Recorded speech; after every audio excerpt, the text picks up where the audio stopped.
Hey guys, video on where I'm going to teach you how to take extraordinary pictures on your phone. So I'm going to jump right to it on how to do it, and without further ado, let's get on with it.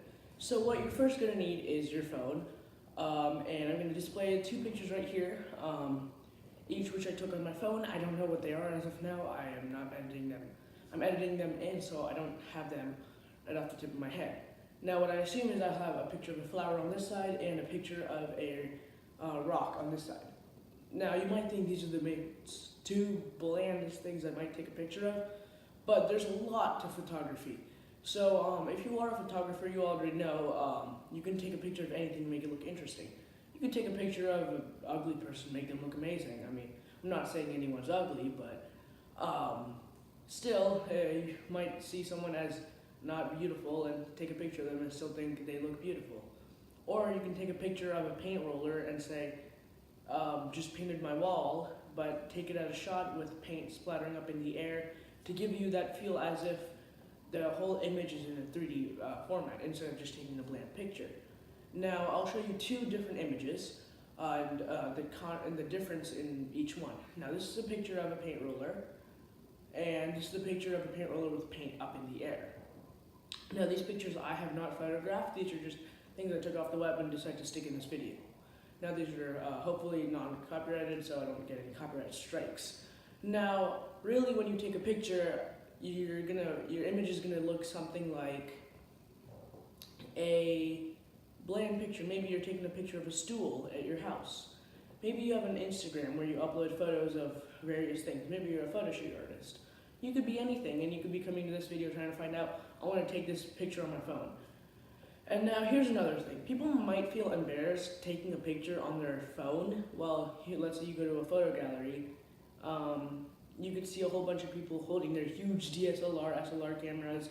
They have, I don't know, $90 cameras, $100 cameras. This is a really low price range, maybe $1,000 camera. Maybe people are holding huge news cameras. You don't need any of that. Honestly, I think your phone has everything you need other than the optical zoom, but which is not hard to get. You can get one of these attachments right here. Another cool thing that you can do on your phone is the autofocus. Since you have autofocus, most cameras nowadays do have autofocus, but the ones on your phone is far from anything else on a camera at a low price range. So here on your phone, it's not hard to zoom, it's not hard to do anything. Everything's right there, and you should be native with your camera. Find out how to use it. Look at all the settings. If you're on iPhone, go to settings, go down to camera, and then change down. So if you're an amazing photographer and you have a huge 4K TV, take your photos on 4K and display them up on that TV you got. If you're an average photographer, stick it down to 1080p, and then take a picture on 1080p. Just have a beautiful picture that you can view on Instagram. I'm gonna have to ruin it for you. Instagram does not support 4K. They only have 1080p by 1080p, so you got a good solid 2K picture. And let's get on to the part where I actually show you how to photograph it. Alright guys, so we're outside now, and I'm gonna be taking a picture and displaying it on the iPad that I'm recording it on. So on your screen you should see a picture that I'm going to be taking right now. So I'll just be taking a picture of something like right here from this perspective. You guys should see it in the image. There we go. Right, so there's a picture of our rock. So since we got a good camera angle there, let's get one good picture on my phone. You get a good solid picture. Alright, so we got two pictures, and now let's talk about them inside. Alright guys, so we took our two images. They'll probably be displayed, still displayed. And I'll be telling you how I got this. So when I take a picture, I want to get a cool perspective. So when I took a picture of the rock, I took a perspective of an ant or some small creature. So I had the small perspective of an ant, maybe, looking up at a rock or a little hill kind of thing. To an ant, this would be like a huge hill to climb. For us, it's just a little bump in the ground. And it looks completely different when you look at it from up top and from down below. And there's a huge difference, as you can see when you play it up on just normal, take it up on top, instead of taking it from the side. When you take it from the side, you have an angle as if you're looking from the perspective of someone else. With the flowers, though, you can take it as if you're looking as a bee, or you can take it as an onlooker looking at the bee and the flower. I took it as if I was an onlooker looking at some beautiful flower, but I was so close I wanted to smell the flower that hasn't bloomed yet. And that's how we did it. Two perspectives. You want to take a perspective of maybe up top or a perspective of down below. So you have two different perspectives in two different images, and it's not hard to do that either. And it all comes together and it looks really beautiful. Also, when you use HDR mode, it's really better when you're taking pictures of flowers, because you want to get the under part of the petals and the top of the petals at the same light range, and you want to get the darks and the lights at the same image blended together. So you use HDR, high dynamic range, which blends all the light into one image to give you the best image. It takes two different pictures, multiple pictures, puts them into one, give you the best image that it can from the HDR mode. So now let's get into the Adobe Photoshop / Lightroom. So yeah, let's go. Alright guys, so we just hopped on Adobe Lightroom. You should see this interface. If you're on phone, normally you'd see this interface. And you don't want to click any of this. You want to click at the down below at the right. It shows an add photo. It says access to photos. Yes. And now you have all these photos. We're gonna pick these top two right here. This one. We're gonna go back real quick. Select and select, and then add two photos. Okay, so since we have these two photos imported, you want to click on the first one that you want to edit. So I'm gonna edit this first one, and right away you don't want to touch anything but the adjustments button here. And you can change light. So light is what we're going to focus on. Exposure is how much light is exposed in the image. So if we change the exposure to high, everything looks super blurry. If we change it to low, it looks like it was taken in the dark. And if we have it somewhere right here, it looks like it's brighter in the daylight. Here it looks a little darker. Here in the middle, it looks like at the time we have taken it at. For this image, it looks nicer. If the contrast is a little bit, the contrast is high, it looks bad.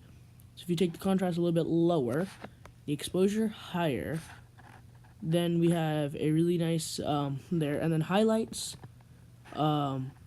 is the flower buds, and really we don't want them to stick out, so we're going to take that down all the way. Shadows puts out any shadows any brighter. We'll put that at full for now, because we want our image to really pop out. So this is without shadows, this is with shadows. If we want more shadows, we do that, but I think we leave it right at -16, so we see some shadows, and we still have that nice, cool effect. Next, what we want to do is the whites. If you want it really white and bright, you can do that. We're going to leave the whites at 20, plus 20. And the blacks at 55. Now we're going to close up light here and then open up color. And then temperature you can change here. Make it a little bit more saturated. You can give it a purplish tint. You can give it other tints. Right now I'm going to stick to a more greenish tint, because there we go. And then saturation here.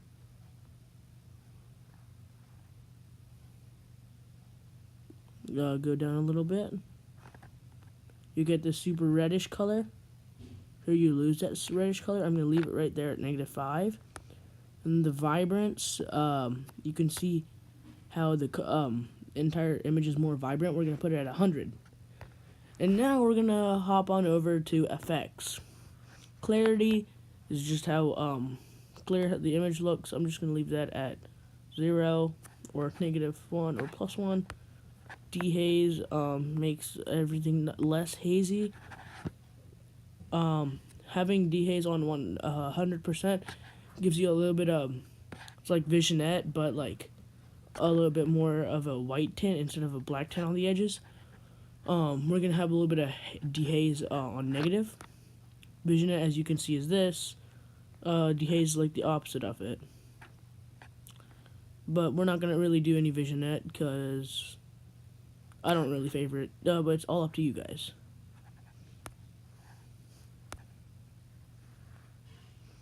Alright. Alright, so let's move this back down to 0.